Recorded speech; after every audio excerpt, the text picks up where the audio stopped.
Estavam os homens ricos de Ribeirão Preto e até mesmo o poder público a investirem em teatros e produção cultural.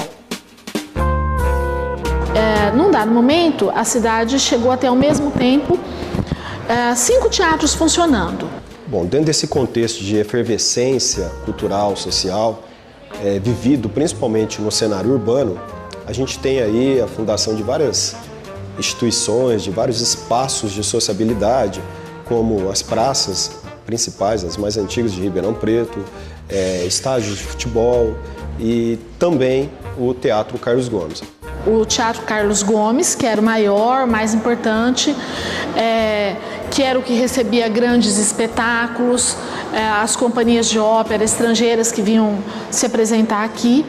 Então, o Carlos Gomes, eu diria que era um espaço não exclusivo, mas bastante reservado às elites. Não existia por perto nenhum outro teatro tão grande na época. E o projeto é do Ramos de Azevedo, arquiteto de Campinas.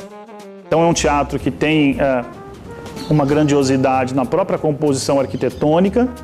O Ramos de Azevedo se inspirou nos teatros italianos. Naquele momento, teatro não tinha só as características que tem hoje.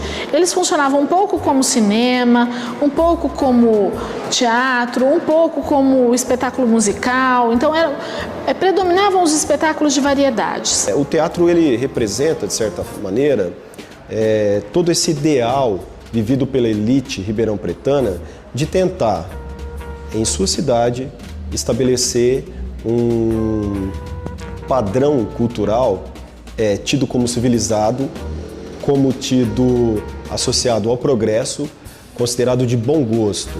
A vivência do teatro traduz esse anseio, essa busca por parte dessa elite ribeirão-pretana. A música também recebeu atenção especial e as praças eram palco para as apresentações de bandas.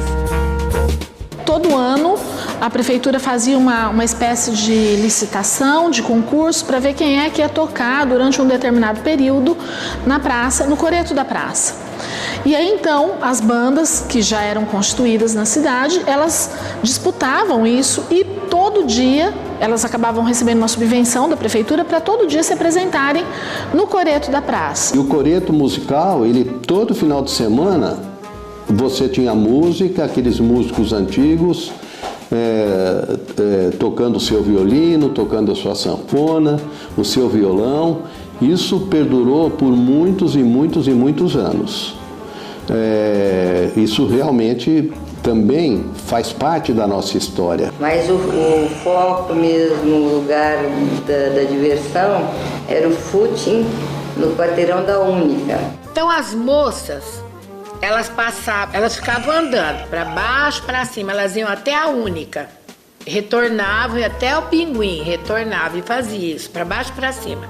Os homens ficavam parados. Ficavam os rapazes parados no meio-fio da rua e as moças desfilavam, saindo do Teatro Pedro II, subindo pela Álvares Cabral até o Cine São Paulo.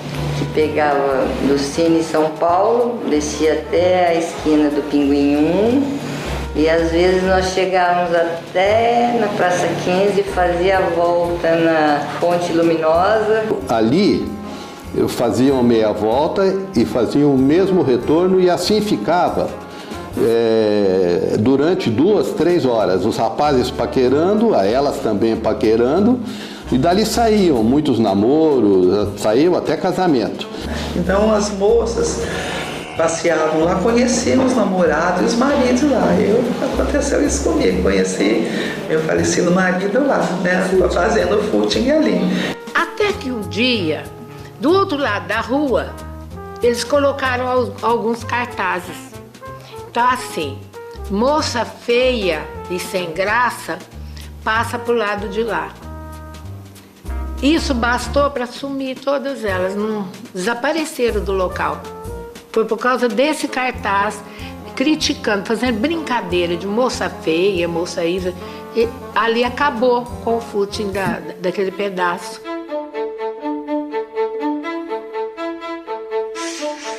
Mas a busca pela modernidade estabeleceu condições desiguais de convivência social. Ao mesmo tempo que as cidades crescem, elas se tornam sinônimo de desenvolvimento, de progresso, de bem-estar, essas cidades começam a apresentar uma distinção entre os grupos que habitam, entre as classes que habitam, muito mais contundente. Durante toda a primeira metade do século XX, depois e até hoje, mas principalmente nesse período, você tinha a busca da transformação da sociedade num ideal europeu, né? Então eurocêntrico, porque era uma idealização do que era a Europa, e nesse ideal, a partir desse ideal se construía a ideia de higienização, modernidade, né? De beleza. E a população negra era colocada como o avesso desses três princípios. Para essa elite cafeeira e prestadora de serviço que vive na área central, tem para se beneficiar e para o seu lazer. Enquanto que para a população trabalhadora, carente, né, mão de obra ex-escrava, ela vive numa situação em que os equipamentos que existem são equipamentos tidos pela perspectiva médico-sanitária como perigosos por conta da preocupação com a transmissão de doenças, enfim. Os pobres eles não têm condição de seguir à risca os modelos prescritos pelas autoridades públicas. Eles não têm condição de manter uma casa segundo os ditames das autoridades públicas, o respeito a todas as normas que as autoridades públicas impõem a eles. Então esses pobres se veem obrigados a viver nas regiões mais periféricas, onde essas leis elas são um pouco menos respeitadas. Então a gente vê que essa preocupação racional com o espaço urbano, ela embute uma exclusão social fortíssima. No centro da cidade é onde estão os cafés, as confeitarias, os teatros, né? E na periferia é onde estão os cemitérios, os leprosários. Então ali, abaixo da Praça 15, na Rua Duque de Caxias, os negros ficavam.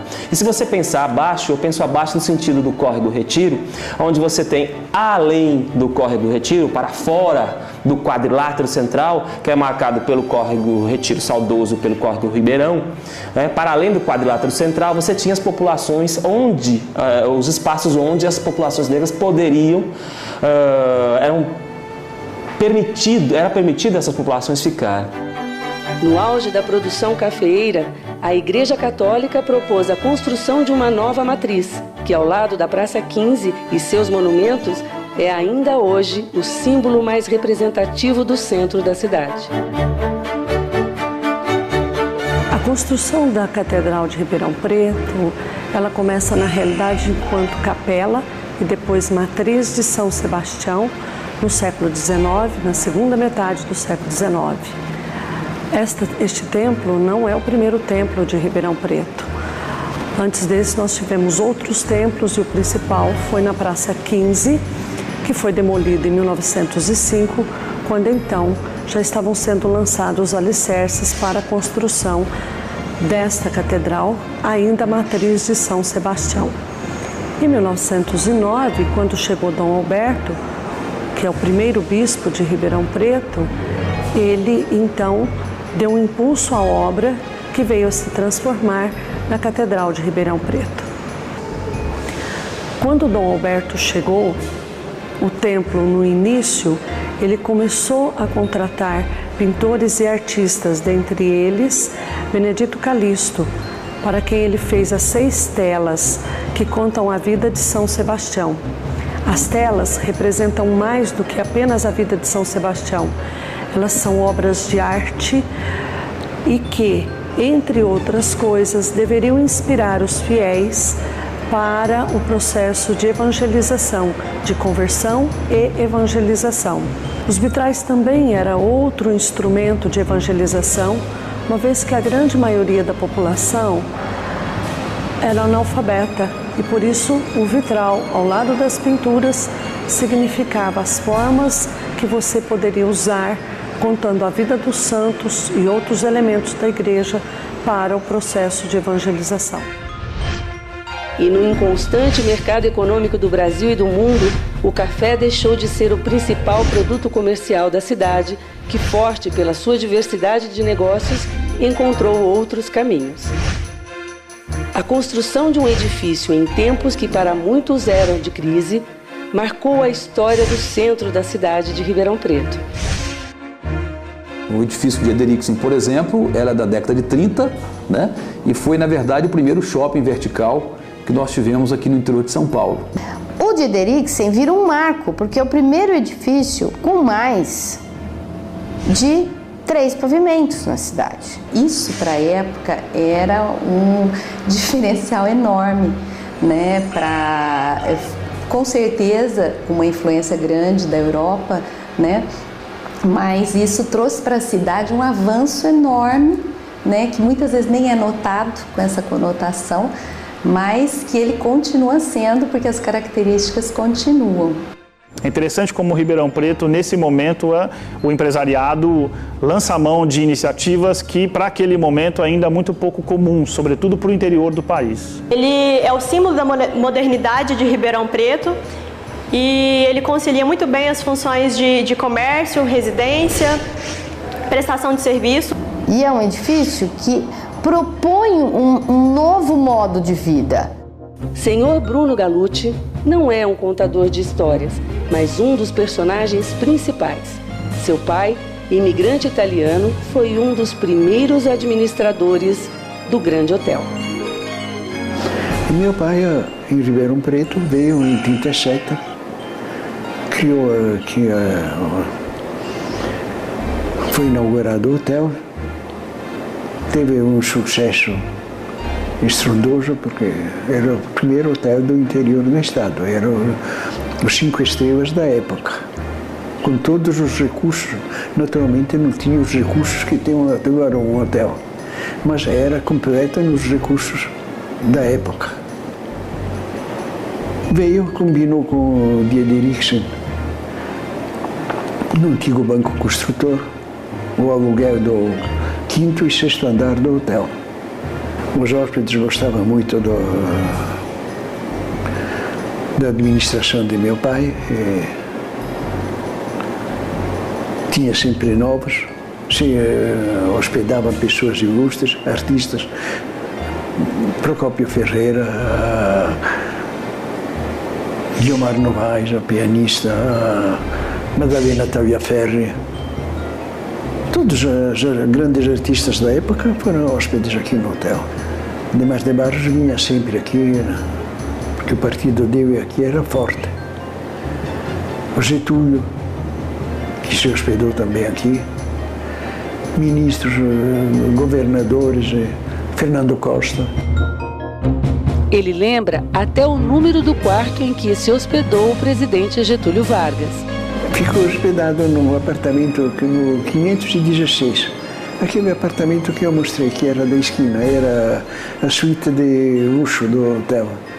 Eu me lembro, vinham as meninas aí, pedir se deixava dar uma volta de elevador. Lógico que eu deixava e acompanhava também.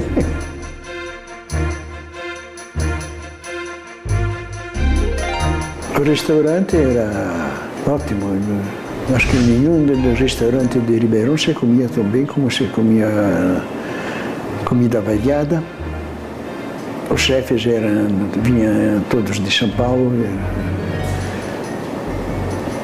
Um dos chefes, o primeiro, tinha sido funcionário de meu pai já em outros hotéis.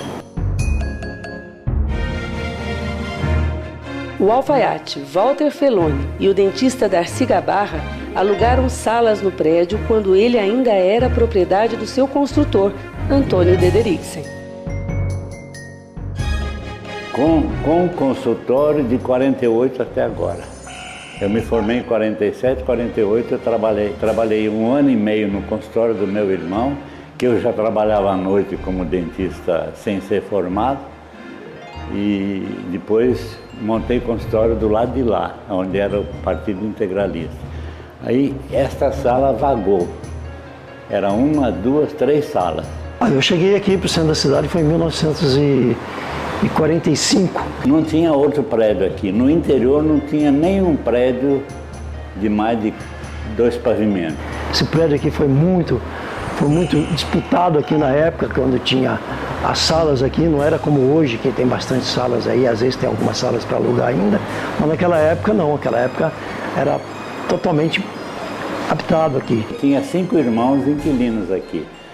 Tinha dentista, médico, tinha 4 dentistas e um médico. Eram 5 aqui. Eu chegava a fazer numa base de 8, 9, 10 ternos por mês. Cheguei num mês de dezembro aqui, eu me recordo que eu fiz umas 80 calças, terno.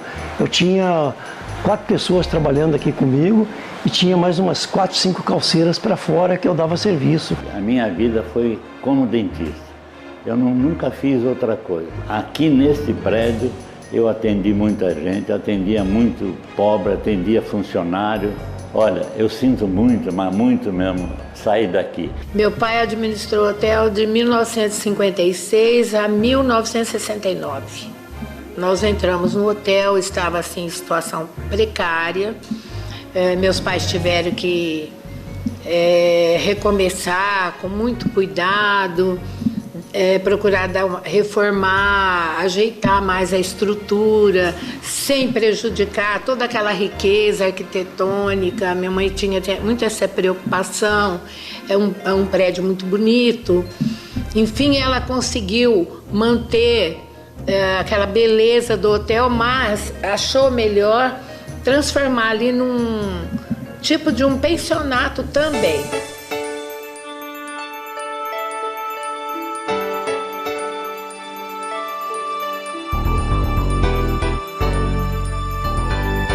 Da mesma época surge o Teatro Pedro II e o Quarteirão Paulista se faz identidade patrimonial de uma época que se mantém preservada na arquitetura e na memória.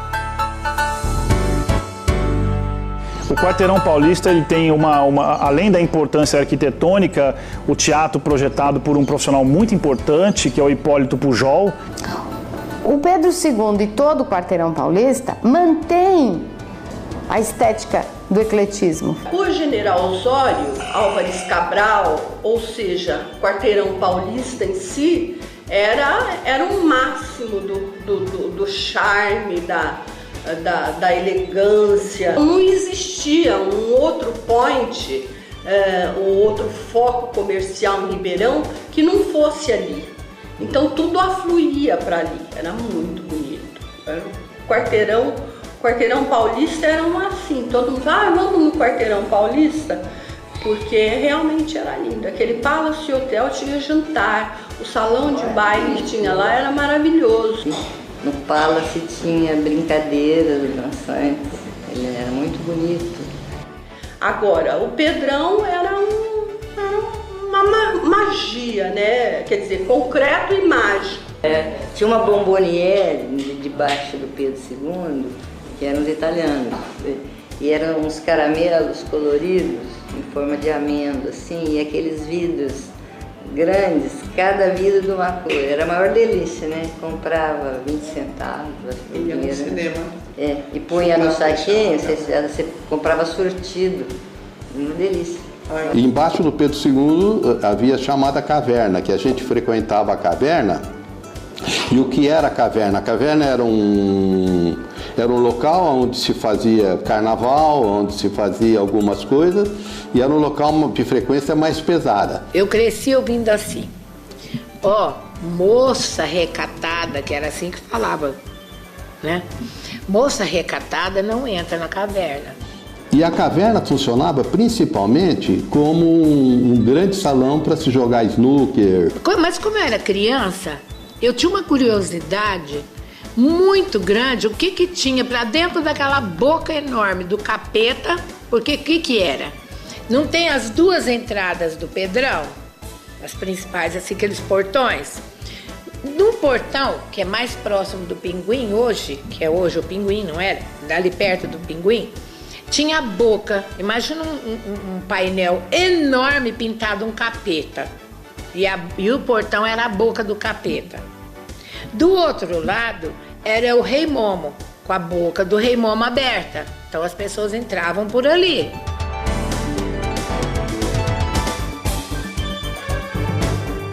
Um passeio pelo centro de Ribeirão Preto e, de repente, estamos dentro da história da cidade. Se a gente passar bem devagar pelo centro da cidade e olhar para além das placas das lojas, né, dos outdoors, de todo tipo de poluição visual que tem num primeiro olhar, que a gente percebe pelo primeiro olhar, por trás a gente ainda vai ver essas características dos prédios mais antigos. Cada corredor, cada rua, cada pessoa. Lugares como a Única. A Única era um ponto tradicional, né? Um ponto tradicional, é um ponto que até hoje ele se mantém, era o ponto, talvez o ponto mais conhecido de Ribeirão Preto. Esquina Única é onde a gente faz campanha política, onde a gente faz, assim, todas as recordações que eu tenho, dos melhores, dos maiores movimentos, Direta Já, e tudo. Era aqui na esquina da Única. Tudo que se ia fazer na esquina da Única. Ali conviviam corretores, conviviam bicheiros, conviviam até os vagabundos, tinha muita convivência ali, era muito, extremamente tradicional, é até hoje. A antiga casa da Sinhá Junqueira, o palacete do prefeito Camilo de Matos, o prédio do Clube Recreativo, hoje Museu de Arte. Perto da Recreativa a gente frequentava, também, ali era a Recreativa. Ali havia bailes, reuniões festivas, sempre, todos os finais de semana, principalmente, no Carnaval. O Palácio Rio Branco, a Casa de Câmara e Cadeia. O centro da Esplanada, que já foi palco de paradas e atos públicos, é hoje o cenário da cultura. Mas o meu silêncio foi maior e na distância morro todo dia sem você saber. Na época da juventude era muito comum grandes discursos, grandes políticos famosos, como foi Juscelino Kubitschek, como foi Adhemar de Barros, que esteve em Ribeirão Preto diversas vezes. E esses eventos eram feitos geralmente na esplanada do Pedro II. O centro da cidade, para mim, é o core da cidade, é o coração da cidade. Para mim, o centro da cidade continua sendo a Praça 15 de Novembro. A Praça 15 de Novembro é a cara de Ribeirão Preto. Eu sou do centro, eu mudei para Ribeirão Preto em 1975, fui morar na Rua General